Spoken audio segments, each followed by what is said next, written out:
Particulièrement au niveau du ministère de la Justice, comme vous le savez, c'est sous le signe de l'accessibilité à la justice, comme on l'a démontré tout à l'heure.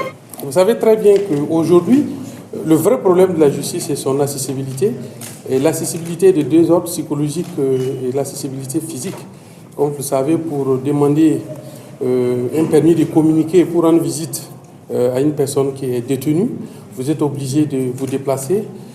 D'abord, il y a la distance à parcourir, il y a tout le risque qui va avec.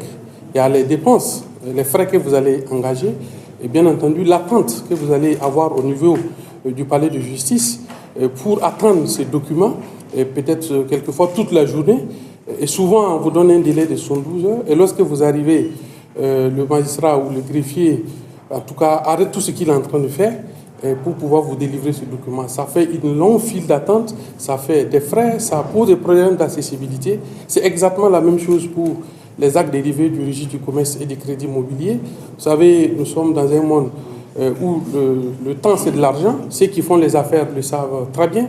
Lorsque vous devrez soumissionner à un marché et que vous avez besoin d'un extrait RCCM, dans l'urgence et rapidement, vous ne devrez pas attendre.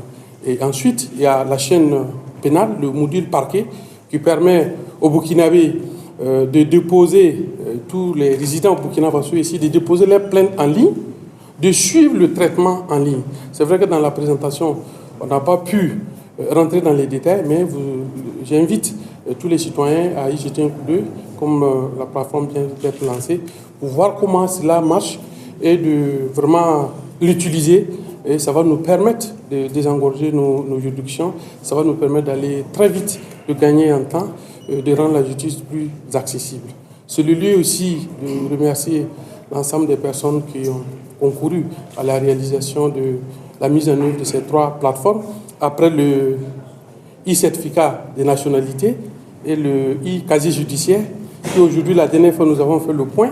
Pour l'année 2025, nous sommes à plus de 500 000 demandes uniquement pour le casier judiciaire traité. Ça veut dire que le besoin était déjà là. Donc, c'est de remercier l'ensemble des équipes, et particulièrement le ministère en charge de la transition digitale, et remercier son Excellence, Monsieur le Premier ministre, ici représenté par Monsieur le ministre d'État et ministre en charge de l'administration territoriale, en tout cas pour tout l'accompagnement dont le ministère a bénéficié pour mettre en œuvre ces plateformes. Ce n'est que le début.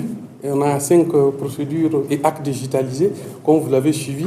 Le chemin reste encore long. C'est bien, c'est une très bonne performance, mais les défis sont encore énormes.